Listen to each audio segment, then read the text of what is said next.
Assalamualaikum warahmatullahi wabarakatuh. Di sini kami akan mempresentasikan mengenai penyakit infeksi pneumonia. Untuk menyelesaikan tugas farmakoterapi infeksi mata, pernafasan, tulang, dan sendi yang diampu oleh Ibu Apoteker Maya Arfiani MSc. Di sini nama kelompoknya yaitu Nur Halimatus Sadiah dan Jihan Sapitri. Pneumonia merupakan suatu peradangan yang terjadi pada paru-paru di mana terdapat konsolidasi disebabkan pengisian rongga alveoli oleh oksidat, sehingga pertukaran gas tidak dapat berlangsung pada daerah yang mengalami konsolidasi. Begitupun dengan aliran darah di sekitar alveoli yang menjadi terhambat dan tidak berfungsi dengan maksimal. Jadi di sini terdapat gambar mengenai ilustrasi broncholius dan alveoli. Nah, pada kasus normal di sini untuk broncholius dan alveolinya yaitu tidak terdapat sekret dan peradangan. Sedangkan untuk broncholius dan alveoli pada penyakit infeksi pneumonia yaitu terdapat cairan atau nanah dan terjadinya peradangan. Klasifikasi pneumonia yang pertama ada pneumonia berdasarkan anatomi. Terdapat pneumonia lebaris, yaitu terjadi ketika bakteri menyebar sepanjang loborus yang terkena dengan akumulasi cepat. Yang kedua terdapat pneumonia lobularis, yaitu terjadi pada ujung bronchiolus yang tersumbat oleh eksudat untuk membentuk bercak dalam lobus yang berada di dekatnya. Dan yang ketiga terdapat pneumonia interstitial, yaitu terjadi proses inflamasi dalam dinding alveolar dan jaringan peribronkial serta interlobura. Klasifikasi berdasarkan inang dan lingkungannya, yaitu terdapat pneumonia komunitas, pneumonia virus, penyakit legionari, pneumonia pneumonis, pneumonia atipikal primer, dan pneumonia aspirasi.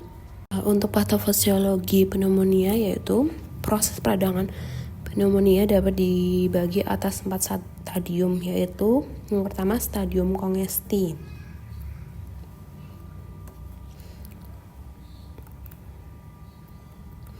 Jadi pada stadium kongesti ini kapilernya melebar dan kongesti serta di dalam alveolus terdapat eksudat jernih sehingga terdapat bakteri dalam jumlah banyak dan beberapa neutrofil dan makrofag.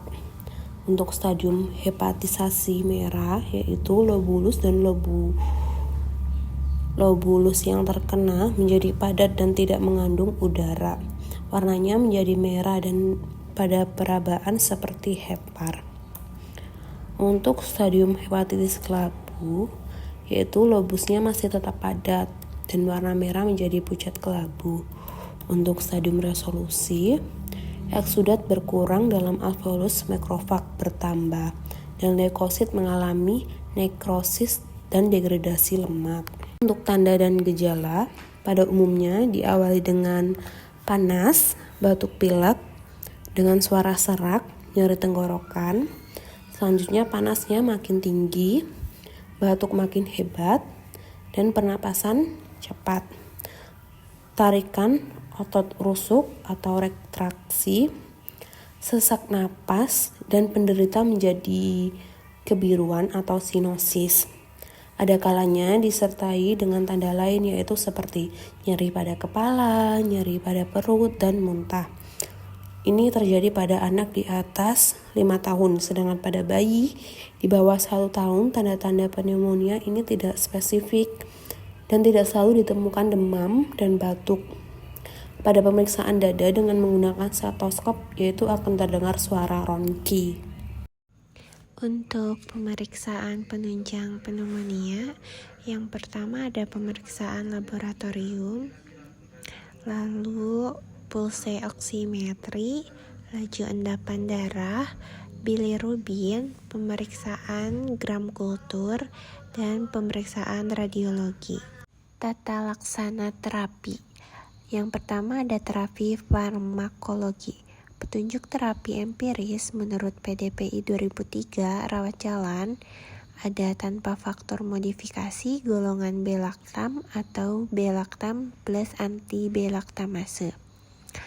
Dengan faktor modifikasi golongan B-laktam plus B-laktam laktamase atau fluoroquinolone respirasi. Obatnya ada levofloxacin sama gatifloxacin. Yang ketiga, bila dicurigai pneumonia atipik, makrolid baru, obat ada azitromisin. Di sini tata laksana terapi untuk rawat inap. Yang pertama ada tanpa faktor modifikasi golongan beta-laktam plus anti-beta-laktamase atau cefalosporin G2.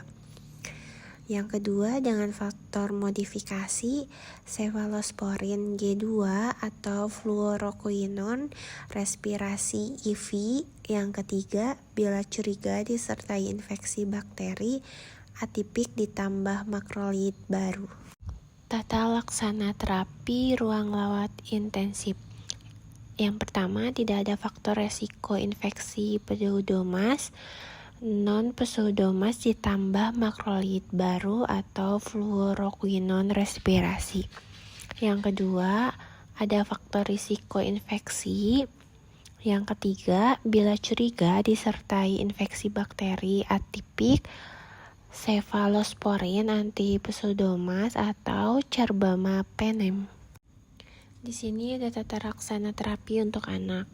Yang pertama, terapi antibiotik pada pneumonia anak. Antibiotik oral yang menjadi pilihan pertama pada anak pada usia kurang dari 5 tahun adalah amoxicillin. Alternatif lainnya adalah seoamoxiclav, cefaclor erythromycin, clarithromycin, dan azitromisin. Antibiotik intravena yang dianjurkan adalah ampicillin dan chloramphenicol, seoamoxiclav, ceftriaxone, cefuroximdan, dan cefotaxim.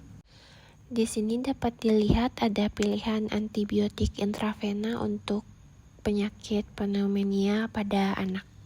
Lalu ada terapi antibiotik pada pneumonia untuk dewasa. Selanjutnya, terapi non-farmakologi. Terapi non-farmakologi pada penyakit pneumonia yang dapat diberikan yaitu istirahat, pemberian O2, asupan cairan yang cukup, hidrasi untuk mengejarkan sekresi, teknik nafas dalam bentuk meningkatkan ventilasi alveolus dan mengurangi resiko atelektasis, dan perbaikan nutrisi. Perbaikan nutrisi bertujuan untuk meningkatkan daya tahan tubuh dan memperbaiki fungsi sistem imun agar tubuh mampu mengeradikasi penyebab patologi tersebut.